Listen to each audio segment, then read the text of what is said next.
अमेरिकी marine corps का वह घोस्ट स्नाइपर जिसकी बंदूक से निकली गोली आज तक अपना निशाना नहीं चूकी। अगर इसने ट्रिगर दबा दिया तो समझो खेल उसी पल खत्म। आज की कहानी इसी खतरनाक लीजेंड की है जिसने अकेले ही पूरे सिस्टम की नींद उड़ा दी थी। कहानी शुरू होती है इथियोपिया से, जहां एक ओनियल पाइपलाइन प्रोजेक्ट किसी वजह से रुका हुआ था। बॉब ली स्वैगर और उसका दोस्त डॉनी घंटों से वहां घात लगाकर बैठे थे। इस मिशन के बाद डॉनी की अपनी मंगेतर सारा से शादी होने वाली थी, लेकिन उसे क्या पता था कि वह कभी घर वापस नहीं लौट पाएगा। अचानक उन्हें लगभग 900 यार्ड की दूरी पर हथियारों से भरा एक ट्रक दिखाई देता है। वे तुरंत इसकी सूचना अपने बेस तक पहुंचाते हैं। आदेश मिलते ही स्वैगर ट्रिगर दबाता है और उसकी पहली गोली सीधे टारगेट के सिर को चीर देती है। अगली गोली ट्रक ड्राइवर को जा लगती है। सब कुछ योजना के मुताबिक लग रहा था। मिशन पूरा हो चुका था और दोनों वहां से निकलने की तैयारी करने लगे, लेकिन तभी अचानक आतंकवादियों का एक बड़ा काफिला वहां पहुंच गया। खतरे को भांपते ही वे अंधाधुंध फायरिंग शुरू कर देते हैं। जवाब में स्वैगर भी स्नाइपिंग शुरू कर देता है। इस दौरान डॉनी लगातार उसे टारगेट की दूरी, हवा की रफ्तार और हर जरूरी जानकारी देता रहता है। आतंकवादी अब उन पर रॉकेट लॉन्चर से हमला करने लगते हैं, लेकिन उन्हें स्नाइपर की सही पोजीशन का अंदाजा नहीं था। दूसरी तरफ स्वैगर के साथियों ने इस भीषण हमले की खबर तुरंत बेस तक पहुंचा दी थी, लेकिन उनके वरिष्ठ अधिकारियों ने एक ऐसा फैसला लिया जिसने सब कुछ बदल दिया। उन्हें लगा कि इतने सारे दुश्मनों का सामना करना नामुमकिन है, इसलिए उन्होंने पूरी टीम को वापस बुला लिया। लेकिन स्वैगर और डॉनी को इसकी कोई सूचना नहीं दी गई। उनका रेडियो चैनल भी जानबूझकर बंद कर दिया गया, यानी उन्हें दुश्मनों के बीच मरने के लिए अकेला छोड़ दिया गया था। इस धोखे से अनजान स्वैगर लगातार लड़ता रहा और डॉनी को भरोसा दिलाता रहा कि वे दोनों यहाँ से जिंदा निकल जाएंगे। लेकिन इसके बाद जो हुआ उस पर यकीन करना मुश्किल है। अकेले स्वैगर ने अपनी राइफल से लगभग 70 आतंकवादियों को ढेर कर दिया। जब आतंकवादी जमीनी लड़ाई में हारने लगे तो उन्होंने हवाई हमला शुरू कर दिया। इसी गोलाबारी के दौरान डॉनी को गोली लग गई। हेलीकॉप्टर एक बार फिर हवा में मुड़ा ताकि स्वैगर का काम तमाम किया जा सके। अपने दोस्त को आंखों के सामने मरता देख भी स्वैगर ने धैर्य नहीं खोया। उसने अपनी सांस रोकी, निशाना साधा और एक सटीक शॉट के साथ हेलीकॉप्टर को ही धमाके में उड़ा दिया। लेकिन इस जीत की कीमत बहुत भारी थी। डॉनी मर चुका था। अपने दोस्त की मौत और सिस्टम के इस विश्वासघात ने स्वैगर को अंदर तक तोड़ दिया। उसका भरोसा पूरी तरह खत्म हो चुका था। उसने मरीन की नौकरी छोड़ दी और दुनिया से दूर पहाड़ों में जाकर रहने लगा। समय बीतता गया। अब स्वैगर अपने वफादार कुत्ते सैम के साथ एक शांत जिंदगी जी रहा था। सैम सिर्फ एक कुत्ता नहीं था, बल्कि उसका सबसे करीबी साथी था। दोनों के बीच एक ऐसा रिश्ता था जिसे शब्दों में बयां करना मुश्किल था, लेकिन एक दिन उसकी यह शांत जिंदगी भी बदलने वाली थी। कुछ सरकारी लोग उसे ढूंढते हुए सीधे उसके दरवाजे तक पहुंच गए। स्वैगर ने उनकी बात सुने बिना ही उन्हें वापस लौट जाने को कह दिया, लेकिन तभी कर्नल आइजैक आगे बढ़ा और अपना परिचय देते हुए उससे एक बेहद जरूरी मुलाकात की मांग की। स्वैगर को इसमें कोई दिलचस्पी नहीं थी, लेकिन तभी आइजैक के साथ आए एक घमंडी गार्ड ने बात मनवाने के लिए सैम पर बंदूक तानने की कोशिश की। यह देखते ही स्वैगर की आंखों में गुस्से की बिजली कौंध गई। उसने बेहद ठंडे लेकिन खतरनाक लहजे में कहा, ऐसा करने के बारे में सोचना भी मत, वरना इसी घाटी में तुम सबकी कब्र खुद जाएगी। उसकी आवाज में ऐसा आत्मविश्वास था कि कर्नल आइजैक तुरंत समझ गया कि मौत उसके ठीक सामने खड़ी है। उसने फौरन अपने गार्ड को रोका, अपना हाथ धीरे से गन से हटा लो, वरना यहाँ कुछ भी हो सकता है। माहौल थोड़ा शांत होने के बाद आइजैक ने आने की असली वजह बताई। देश के राष्ट्रपति की जान खतरे में थी और उन्हें बचाने के लिए सिर्फ एक ही आदमी की जरूरत थी, बॉब ली स्वैगर। एक गुमनाम खत में दावा किया गया था कि राष्ट्रपति को 3 किलोमीटर की अविश्वसनीय दूरी से गोली मारने की योजना बनाई गई है। तकनीकी रूप से इतनी दूरी से सटीक निशाना लगाना लगभग नामुमकिन था, लेकिन सरकार कोई जोखिम नहीं लेना चाहती थी। अगले एक हफ्ते में राष्ट्रपति 3 अलग अलग शहरों में भाषण देने वाले थे। आइजैक चाहता था कि स्वैगर एक स्नाइपर की तरह सोचे और वह जगह ढूंढे जहां से हमला किया जा सकता है। काफी सोच विचार के बाद भी स्वैगर ने यह प्रस्ताव ठुकरा दिया, लेकिन आइजैक जानता था कि उसके अंदर का सैनिक अभी मरा नहीं है, इसलिए जाते जाते उसने चुपचाप अपना संपर्क नंबर स्वैगर के हाथ में थमा दिया। उसी दिन स्वैगर ने अपनी पुरानी स्नाइपर राइफल निकाली। उसने ठीक 3 किलोमीटर दूर एक टारगेट लगाया। उसके मन में एक सवाल था, क्या 3 साल के एकांत के बाद भी उसकी कला उतनी ही अचूक है? उसने हवा की रफ्तार, नमी और गुरुत्वाकर्षण का बारीकी से आकलन किया, फिर एक गहरी सांस ली और ट्रिगर दबा दिया। अगले ही पल गोली जाकर निशाने के ठीक बीचों बीच लगी। सालों बाद भी उसकी नजरें और उसके हाथ उतने ही खतरनाक थे। अब उसे यकीन हो चुका था। उसने सैम की देखभाल के लिए एक भरोसेमंद आदमी रखा और मिशन के लिए रवाना हो गया। इसके बाद स्वैगर ने उन तीनों शहरों का बारीकी से निरीक्षण किया जहां राष्ट्रपति भाषण देने वाले थे। हर एंगल, हर बिल्डिंग और हर संभावित स्नाइपर पॉइंट को जांचने के बाद वो एक नतीजे पर पहुंचा। सबसे खतरनाक जगह थी फिलाडेल्फिया। वहां मौजूद क्लॉक टावर से राष्ट्रपति पर बेहद सटीक निशाना लगाया जा सकता था, क्योंकि वहां से टारगेट की दूरी लगभग 1800 यार्ड थी। स्वैगर ने साफ कहा कि यहाँ साधारण गोलियां काम नहीं करेंगी। हमलावर को खास तरह की तैयार की गई गोलियों का इस्तेमाल करना होगा। कर्नल आइजैक को अब भी भरोसा नहीं हो रहा था। उसे समझ नहीं आ रहा था कि इतनी दूरी से कोई इंसान कैसे निशाना लगा सकता है। अब स्वेगर ने उन्हें उन विशेष गोलियों के पीछे का विज्ञान समझाया। उसने बताया कि उनकी गति और सटीकता सामान्य गोलियों से कहीं ज्यादा होती है। अब कर्नल और उसकी टीम समझ चुकी थी कि स्वेगर सिर्फ एक स्नाइपर नहीं बल्कि अपने काम का मास्टर है। अब उनका एक ही लक्ष्य था, उस रहस्यमयी स्नाइपर को जिंदा पकड़ना ताकि उसके पीछे छिपे असली मास्टरमाइंड तक पहुंचा जा सके। आखिरकार वह दिन आ गया। फिलाडेल्फिया में राष्ट्रपति का भाषण होने वाला था। स्टेज पर उनके आने में सिर्फ 20 मिनट बाकी थे। कर्नल की 6 टीमें अलग अलग रणनीतिक स्थानों पर तैनात हो चुकी थीं। इस कार्यक्रम में इथियोपिया के आर्कबिशप भी मौजूद थे, जो अपने देश में हो रहे अत्याचारों के खिलाफ समर्थन मांगने आए थे। जैसे ही राष्ट्रपति मंच की ओर बढ़े, स्वेगर को कुछ अजीब महसूस हुआ। हवा के दबाव में अचानक बदलाव आया था। अपनी अनुभवी नजरों से खतरे को भांपते हुए वह जोर से चिल्लाया, स्नाइपर ने गन रिलोड कर ली है, उसे अभी पकड़ो।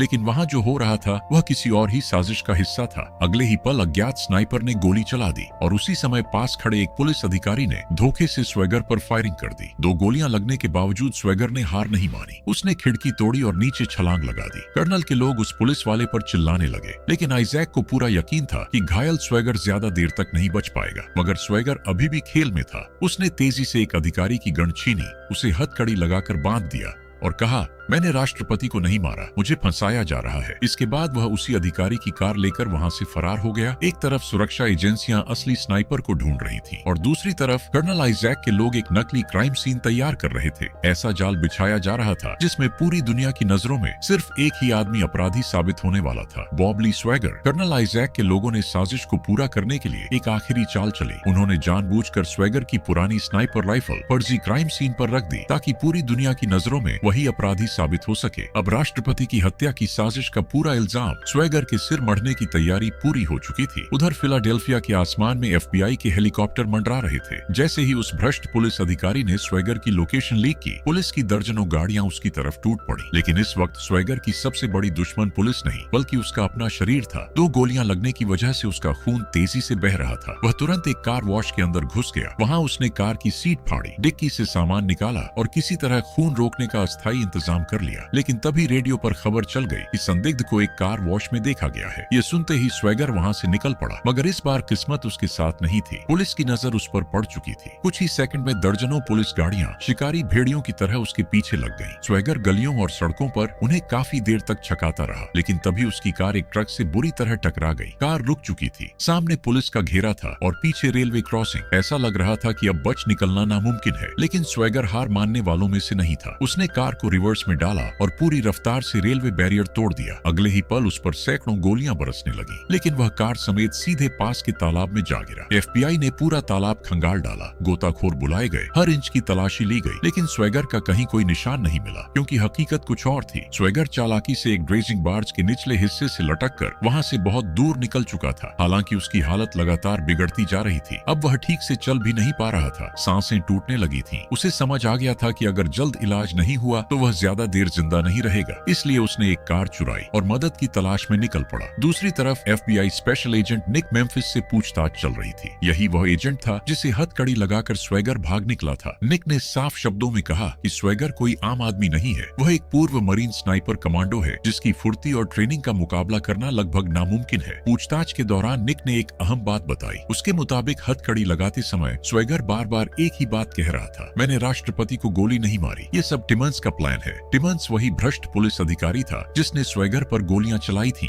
लेकिन जैसे ही निक ने उसका नाम लिया, उसके वरिष्ठ अधिकारी तुरंत बेचैन हो उठे। उन्होंने निक पर दबाव डालना शुरू कर दिया कि वह अपने बयान से टिमन्स का नाम हटा दे। निक ने फिलहाल हामी भर दी, क्योंकि वह अपनी नौकरी भी नहीं खोना चाहता था। उधर घायल स्वेगर एक सुनसान इलाके की छोटी सी दुकान पर पहुंचा। टीवी पर हर चैनल उसी की खबर दिखा रहा था। पहचाने जाने के डर से उसने डस्टबिन से एल्यूमिनियम फॉइल उठाई और चालाकी से दुकान का फ्यूज उड़ा दिया। पूरा इलाका अंधेरे में डूब गया। इस मौके का फायदा उठाकर उसने बिना चेहरा दिखाए सुई, नमक और पानी की बोतलें खरीद लीं। इसके बाद वह शहर से दूर एक वीरान पब्लिक बाथरूम में जा छिपा। वहां उसने अपनी कार के इंजन से एक पतली रबर ट्यूब निकाली। ऐसे जुगाड़ उसके लिए कोई नई बात नहीं थी। कुछ ही देर में उसने नमक पानी का घोल तैयार किया और एक अस्थायी ड्रिप बनाकर खुद को फ्लूइड चढ़ाने लगा। उसे बस किसी भी तरह जिंदा रहना था। इधर निक भी अब अपने ही विभाग से छिपकर सच्चाई की तलाश में जुट चुका था। उसे शक होने लगा था कि कहीं स्वेगर को जानबूझकर फंसाया तो नहीं जा रहा। अगली सुबह किसी तरह स्वेगर कीन सिटी पहुंच गया। यहीं उसके दिवंगत दोस्त डॉनी की मंगेतर सारा रहती थी, लेकिन दरवाजा खुलते ही सारा ने उससे मिलने से इनकार कर दिया। घायल और कमजोर स्वेगर ने लड़खड़ाती आवाज में कहा, मैंने राष्ट्रपति को नहीं मारा सारा, मुझे फंसाया गया है। सारा यह सुनकर हैरान रह गई। उसने जवाब दिया,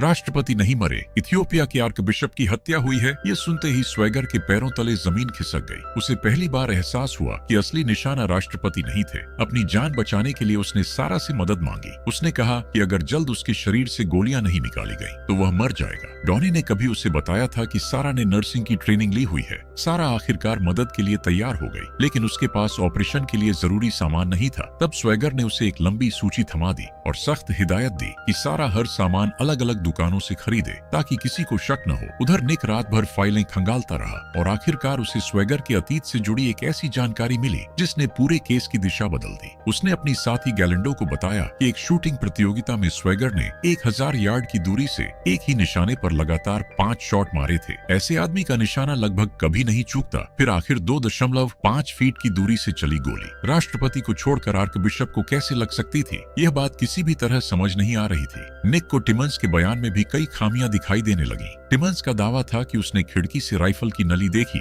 और फिर ऊपर जाकर स्वेगर को गोली मारी, लेकिन निक जानता था एक प्रोफेशनल स्नाइपर कभी अपनी राइफल की नली को इस तरह खुला नहीं छोड़ता। वे हमेशा छिपकर वार करते हैं और यही बात इस पूरी कहानी को और भी ज्यादा संदिग्ध बना रही थी। एक प्रोफेशनल स्नाइपर कभी अपनी पोजीशन जाहिर नहीं करता, वह हमेशा छिपकर वार करता है। यही बात निक को सबसे ज्यादा परेशान कर रही थी। जब उसने टिमन्स से सख्त पूछताछ करने की बात कही तो गैलेंडो ने उसे तुरंत सावधान कर दिया। इन चक्करों में मत पड़ो, टिमन्स कल रात ही मारा जा चुका है। ये सुनते ही निक समझ गया कि मामला जितना दिख रहा है उससे कहीं ज्यादा बड़ा है। अब साफ हो चुका था कि इस साजिश में जो भी सच के करीब पहुंच रहा था उसे रास्ते से हटा दिया जा रहा था। गवाह मिटाए जा रहे थे, सबूत खत्म किए जा रहे थे और हर निशान को बड़ी सफाई से साफ किया जा रहा था। उधर सारा ऑपरेशन का सारा सामान लेकर वापस आ चुकी थी, लेकिन उसके हाथ बुरी तरह कांप रहे थे। यह उसकी जिंदगी का पहला ऑपरेशन था और मरीज कोई आम इंसान नहीं बल्कि मौत और जिंदगी के बीच झूलता हुआ स्वेगर था। स्वेगर ने उसे हिम्मत बंधाई, उसका आत्मविश्वास बढ़ाया, तब जाकर सारा ने ऑपरेशन शुरू किया। दूसरी तरफ निक उन सभी जगहों की जांच कर रहा था जहां से गोली चलाई जा सकती थी। जब वह फिलाडेल्फिया के क्लॉक टावर पहुंचा तो उसे वहां कुछ अहम सुराग मिले। जमीन पर जूतों के निशान थे और साथ ही ट्राइपॉड के निशान भी। निक ने तुरंत उनका माप नोट कर लिया। फिर उसने एक इंटरनेशनल गन चैट रूम में यह जानकारी डाली। कुछ ही देर में जवाब सामने था। वह ट्राइपॉड M3 राइफल का था और सबसे चौंकाने वाली बात यह थी कि आर्कबिशप की हत्या भी इसी हथियार से की गई थी। अब तस्वीर धीरे धीरे साफ होने लगी थी, लेकिन इसी दौरान निक को एहसास हुआ कि कोई उस पर नजर रख रहा है। उधर कई घंटों बाद स्वेगर को होश आया। ऑपरेशन सफल रहा था, लेकिन जागते ही उसे एक ऐसी खबर मिली जिसने उसके अंदर आग लगा दी। न्यूज चैनल्स पर यह झूठ फैलाया जा रहा था कि स्वेगर मिशन पर जाने से पहले अपने ही वफादार कुत्ते सैम को गोली मारकर चला गया था। यह सुनकर उसका खून खौल उठा। सैम उसके लिए सिर्फ एक कुत्ता नहीं था, वह उसका परिवार था, उसका सबसे वफादार साथी जिसे उसने बचपन से पाला था। उसी पल स्वेगर ने सारा के सामने कसम खाई, जिसने भी सैम को मारा है मैं उसे दुनिया के किसी भी कोने से ढूंढ निकालूंगा। धीरे धीरे स्वेगर की हालत सुधरने लगी और इसी दौरान उसके और सारा के बीच नजदीकियां भी बढ़ने लगी। लेकिन अभी सब कुछ खत्म नहीं हुआ था। एक आखिरी मिशन बाकी था। जाने से पहले सारा ने उसे एक साधारण सी राइफल दी। यही वह राइफल थी जिससे डॉनी ने बचपन में शिकार करना सीखा था। अब स्वेगर को आइजैक तक पहुंचने का रास्ता ढूंढना था। उसे याद आया कि पहली मुलाकात के दौरान उसने चालाकी से एक गाड़ी और उसके चेसिस नंबर की तस्वीर खींच ली थी। यही तस्वीर अब सबसे बड़ा सुराग बनने वाली थी। उसने सारा को वह नंबर FBI एजेंट निक तक पहुंचाने का जिम्मा दिया ताकि निक समझ सके कि इस पूरी साजिश के पीछे आखिर कौन लोग हैं। यह बेहद खतरनाक काम था। अगर सारा पकड़ी जाती तो सब कुछ खत्म हो सकता था, लेकिन सारा ने भेष बदलकर यह काम बड़ी सफाई से पूरा कर दिया। उधर स्वेगर पर 2 पुलिस वालों की नजर पड़ गई, लेकिन वे भूल गए थे कि सामने कौन खड़ा है। एक प्रशिक्षित कमांडो। स्वेगर ने पलक झपकते ही दोनों को काबू कर लिया, उनकी जमकर पिटाई की और उनका रेडियो डस्टबिन में फेंक दिया ताकि उसे भागने के लिए थोड़ा और समय मिल सके। इधर निक भी चुपचाप उस गाड़ी के मालिक की जानकारी निकालने में जुटा हुआ था, लेकिन डेटा बेहद गोपनीय था। उसे अपने सीनियर अधिकारी हॉवर्ड पर्नेल का पासवर्ड चाहिए था, इसलिए उसने गैलेंडो से मदद मांगी। गैलेंडो ने थोड़ा समय मांगा, लेकिन इसी बीच आइजैक के असिस्टेंट डोना ब्लर को निक की जांच पड़ताल चाल का पता चल गया। उन्होंने डोनट शॉप के फ्री वाईफाई से निक की ऑनलाइन गतिविधियां ट्रेस कर ली थी। अब निक भी उनके लिए खतरा बन चुका था। कुछ देर बाद गैलेंडो ने पता लगा लिया कि वह संदिग्ध गाड़ी वर्जीनिया की एक कंपनी के कॉन्ट्रैक्टर के नाम पर रजिस्टर्ड थी। निक फोन पर यही जानकारी ले रहा था कि तभी कुछ लोग वहां पहुंचे और उसे अगवा कर लिया। उनका इरादा साफ था, वे निक की हत्या को आत्महत्या दिखाना चाहते थे। उन्होंने नकली सुसाइड नोट तक तैयार कर लिया था। निक के हाथ में जबरन एक डिवाइस पहनाई गई। कुछ ही सेकंड में वह खुद को गोली मारने वाला था, लेकिन तभी एक गोली सीधे किडनैपर के सिर को चीरती हुई निकल गई। यह स्वैगर था। दूसरे हमलावर ने निक को ढाल बनाने की कोशिश की, लेकिन वह भी अगले ही पल ढेर हो गया। फिर उनका बॉस अंदर आया और वह भी स्वैगर का निशाना बन गया। सबसे हैरानी की बात यह थी कि स्वैगर ने एक साधारण पिस्तौल और पानी की बोतल से अस्थायी साइलेंसर बनाकर यह कारनामा किया था। स्वैगर को सामने देखकर निक सब समझ गया। असल में स्वैगर उसे चारे की तरह इस्तेमाल कर रहा था ताकि आइजैक के लोग उसे अपने बड़े खिलाड़ियों तक पहुंचा दें। इसी वजह से वह कम से कम एक हमलावर को जिंदा पकड़ना चाहता था, लेकिन निक की जान बचाने के लिए उसे सबको मारना पड़ा। निक ने उसे कानून का सहारा लेने और सरेंडर करने की सलाह दी, लेकिन स्वैगर के लिए न्याय का मतलब कुछ और था। उसके लिए इंसाफ सिर्फ एक चीज था, दोषियों की मौत, खासकर उन लोगों की जिन्होंने उसके वफादार साथी सैम की जान ली थी। दूसरी तरफ निक का अपना विभाग भी अब उसका दुश्मन बन चुका था, इसलिए उसने आखिरकार स्वैगर का साथ देने का फैसला कर लिया। उधर आइजैक की मदद कर रहा एक विकलांग स्नाइपर भी एक अहम जानकारी देता है। उसके मुताबिक उनके लोगों को करीब 200 यार्ड की दूरी से बेहद सटीक निशाना बनाकर मारा गया था, और ऐसा कारनामा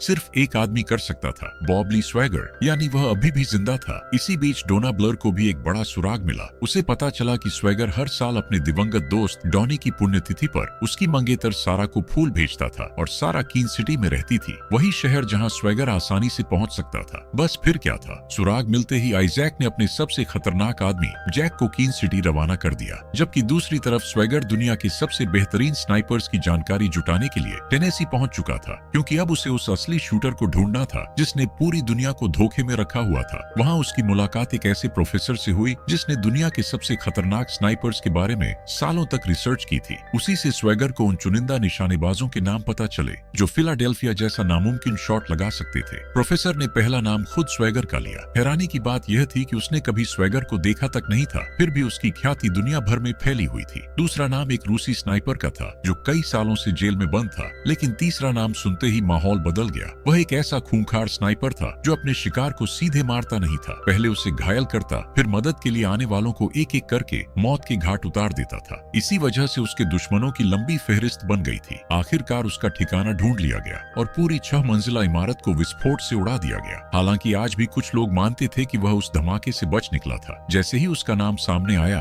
स्वैगर के चेहरे का रंग बदल गया। वह उस आदमी से पहले मिल चुका था। अब उसे यकीन हो गया कि यही धागा पूरी साजिश तक पहुंचा सकता है। दूसरी तरफ निक ने तुरंत उस स्नाइपर मिखाइलो शर्बियाक का नाम गैलेंडो को दिया ताकि उसकी लोकेशन का पता लगाया जा सके। उधर आइजैक भी समझ चुका था कि स्वैगर देर सवेर मिखाइलो तक पहुंच ही जाएगा, इसलिए उसने पहले से ही एक खतरनाक जाल बिछा दिया। उसका इरादा साफ था, मिखाइलो को चारे की तरह इस्तेमाल करके स्वैगर को हमेशा के लिए खत्म करना। देर रात गैलेंडो का फोन आया। उसने बताया कि मिखाइलो इस वक्त वर्जीनिया में मौजूद है। इसी दौरान एक और चौंकाने वाला सच सामने आया। आइजैक किसी सरकारी मिशन के लिए नहीं बल्कि सीनेटर मीचम के लिए काम कर रहा था। आइजैक ने सीनेटर को बताया कि स्वैगर अब भी जिंदा है और उनके जाल से निकल चुका है। उसे खत्म करने के लिए उसने उन्हीं 24 लोगों की मांग की जिन्होंने इथियोपिया मिशन में हिस्सा लिया था। सीनेटर ने बिना एक पल गंवाए कहा, जो चाहिए ले लो, लेकिन एक भी गवाह जिंदा नहीं बचना चाहिए। उसी समय जैक अपने साथी के साथ सारा के घर पहुंच चुका था। खतरा महसूस होते ही सारा ने बंदूक उठा ली और जैक के साथी को गोली मार दी, लेकिन अगले ही पल जैक ने पीछे से उसकी कनपटी पर बंदूक तान दी।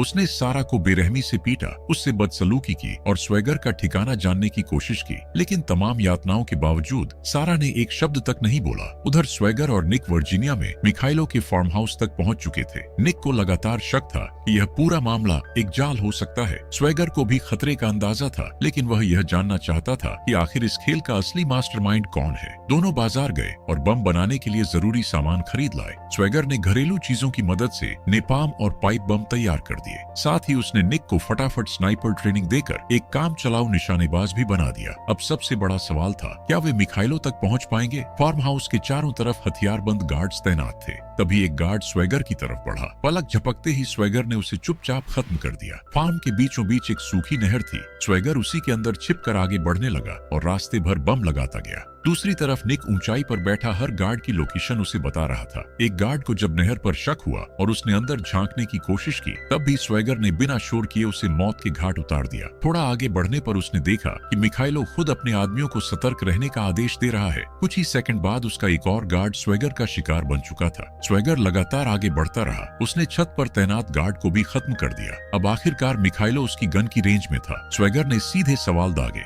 आइजैक किसके लिए काम करता है? आर्कबिशप को क्यों मारा गया? और क्या ट्रिगर तुमने दबाया था? मौत को सामने देखकर मिखाइलो ने सच बोलना शुरू कर दिया। उसने बताया कि वह आइजैक का असली नाम नहीं जानता, बस इतना जानता है कि वह एक पूर्व आर्मी कर्नल है। मिखाइलो के मुताबिक टिमन्स, स्वेगर और वह खुद तीनों सिर्फ मोहरे थे। टिमन्स को पहले ही खत्म किया जा चुका था और अब उनकी बारी थी। फिर उसने इथियोपिया मिशन का वह काला सच बताया जिसने स्वेगर की रूह तक हिला दी। असल में वहां से एक अमेरिकी ऑयल पाइपलाइन गुजरनी थी, लेकिन रास्ते में कई गांव मौजूद थे। सीनेटर मीचम ने उन गांवों को खाली कराने के लिए पूरे गांव का नरसंहार करवा दिया ताकि बाकी लोग डर कर अपनी जमीन छोड़ दें। स्वेगर को अचानक एहसास हुआ कि फिल्म की शुरुआत में जिन 70 लोगों को उसने आतंकवादी समझकर मार गिराया था, वे असल में निर्दोष गांव वाले थे जो अपने घर और परिवार बचाने के लिए लड़ रहे थे। आर्कबिशप इसी नरसंहार का सच दुनिया के सामने लाने वाले थे, इसलिए भाषण के दौरान उन्हें हमेशा के लिए खामोश कर दिया गया। मिखाइलो सच उगलता जा रहा था और उसी दौरान फार्म हाउस की घेराबंदी भी शुरू हो चुकी थी। उसने आखिरी खुलासा करते हुए कहा कि ऑयल पंपिंग स्टेशन के नीचे एक विशाल सामूहिक कब्र दफन है जिसमें लगभग 400 गांव वालों के शव दबे हुए हैं। इतना कहने के बाद मिखाइलो ने खुद पर बंदूक तान ली। वह जानता था कि सीनेटर मीचम किसी भी गवाह को जिंदा नहीं छोड़ता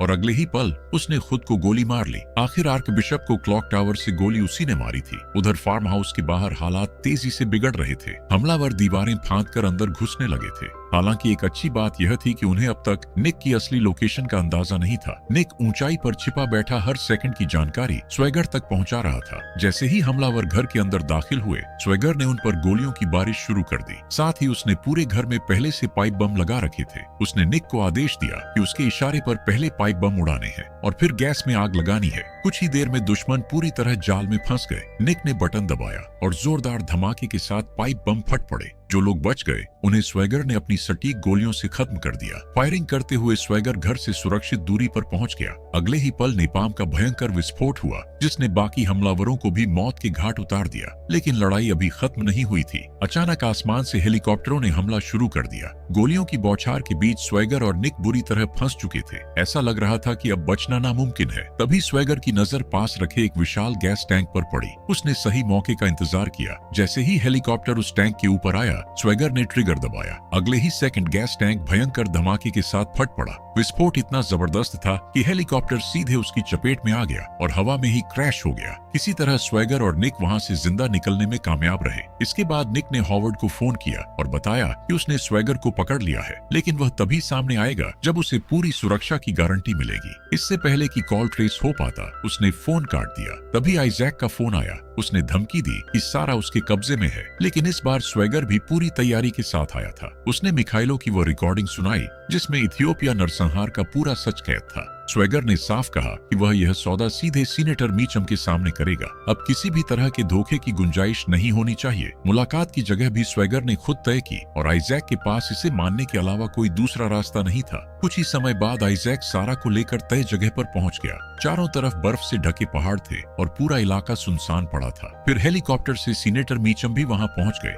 अब सभी को बस स्वेगर का इंतजार था। तभी दूर से एक आदमी उनकी ओर बढ़ता दिखाई दिया। बिना देर किए आइजैक के स्नाइपर ने गोली चला दी। गोली सीधा उसके सीने में लगी और वह जमीन पर गिर पड़ा। सीनेटर खुशी से झूम उठे। उन्हें लगा कि स्वेगर आखिरकार मारा गया, लेकिन अगले ही पल पूरा खेल पलट गया। असली स्वेगर तो दूसरी पहाड़ी पर छिपा बैठा था। जो व्यक्ति सामने चल रहा था वह एजेंट निक था। उसने अपने सीने पर मोटी स्टील प्लेट बांध रखी थी ताकि गोली उसे न मार सके। जैसे ही दुश्मन स्नाइपर ने फायर किया, उसकी पोजीशन उजागर हो गई। स्वेगर इसी पल का इंतजार कर रहा था। उसने एक सटीक शॉट लगाया और दुश्मन स्नाइपर वहीं ढेर हो गया। फिर उसने दूसरे स्नाइपर को भी खत्म कर दिया। इसके बाद उसकी नजर एक स्काउट की दूरबीन पर पड़ी जिसकी चमक बर्फ में दिखाई दे रही थी। एक और गोली चली, स्काउट भी खत्म। कुछ ही सेकंड में दुश्मनों की पूरी निगरानी व्यवस्था तबाह हो चुकी थी। नीचे जैक ने सारा की कनपटी पर बंदूक रखी हुई थी। वह लगातार धमकियां दे रहा था। स्वेगर ने अपने स्कोप से दूरी नापी और बेहद शांत होकर निशाना साधा। गोली सीधे जैक की उंगली में लगी। उसके हाथ से बंदूक छूट गई। जैक दर्द से चीख उठा। उसे लगा कि वह बच गया है, लेकिन अगली ही गोली ने उसका पूरा हाथ लगभग बेकार कर दिया। उसी दौरान FBI को एक गुमनाम संदेश मिला जिसमें पहाड़ों की लोकेशन भेजी गई थी। यह संदेश पहले से स्वेगर की योजना का हिस्सा था। FBI की टीम तुरंत हेलीकॉप्टर लेकर उस जगह की ओर रवाना हो गई। अब तक स्वेगर ने अपनी घातक निशानेबाजी से हालात पूरी तरह अपने नियंत्रण में कर लिए थे। उसने सबको हथियार नीचे रखने पर मजबूर कर दिया। मौका मिलते ही सारा ने भी एक पिस्तौल उठा ली। सालों का दर्द, गुस्सा और अपमान उसके भीतर जमा था। उसने जैक पर लगातार गोलियां चला दी और उसे हमेशा के लिए खत्म कर दिया। अब केवल आइजैक और सीनेटर मीचम बचे थे। हैरानी की बात यह थी कि इस स्थिति में भी सीनेटर डरने के बजाय स्वेगर से प्रभावित दिखाई दे रहा था। उसने स्वेगर को एक प्रस्ताव दिया। उसने कहा, टेप मुझे दे दो, मेरे साथ काम करो, तुम्हारे जैसे आदमी की मुझे जरूरत है। लेकिन स्वेगर को अब सच्चाई पता चल चुकी थी। उसने साफ शब्दों में कहा कि वह कभी ऐसे इंसान के लिए काम नहीं करेगा जिसने अपने फायदे के लिए सैकड़ों निर्दोष लोगों की हत्या करवाई हो। तब सीनेटर ने लगभग बेशर्मी से अपने अपराध स्वीकार कर लिए। उसने बताया कि पूरी साजिश तेल के लिए रची गई थी। इसी दौरान FBI की टीम वहां पहुंच गई।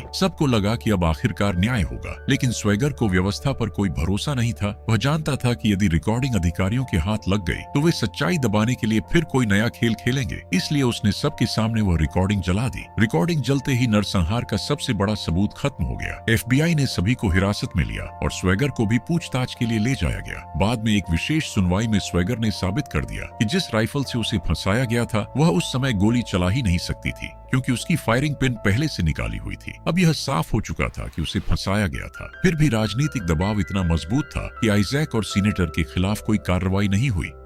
और कर्नल को सजा देने का अधिकार मेरे पास नहीं है जो जुर्म इसने दूसरे देश या हमारे देश में किए हों। कानून हार गया, सत्ता जीत गई। लेकिन कहानी यहीं खत्म नहीं होती। कुछ समय बाद जब आइजैक, सीनेटर मीचम और उनके साथी अपनी जीत का जश्न मना रहे थे, तभी अंधेरे से मौत वापस लौटी। एक एक करके गार्ड मारे गए। आइजैक ने बंदूक निकालने की कोशिश की, लेकिन स्वेगर की गोली ने उसकी गर्दन चीर दी। डोना ब्लर भी मारा गया। अंत में सीनेटर मीचम अकेला रह गया। उसने आखिरी बार अपने पद का रौब झाड़ते हुए कहा, मैं यूनाइटेड स्टेट्स का सीनेटर हूँ। लेकिन इस बार उसके शब्द नहीं बचा सके। स्वेगर ने बिना किसी हिचकिचाहट के ट्रिगर दबाया। एक गोली और सब खत्म। सीनेटर मीचम भी वहीं ढेर हो गया। इसके बाद स्वेगर जलते हुए घर को पीछे छोड़कर चला गया। उसके साथ सारा थी। अपने दुश्मनों से बदला लेने और सच्चाई जान लेने के बाद दोनों एक नई जिंदगी की ओर बढ़ गए। यहीं शूटर 2007 की कहानी समाप्त होती है।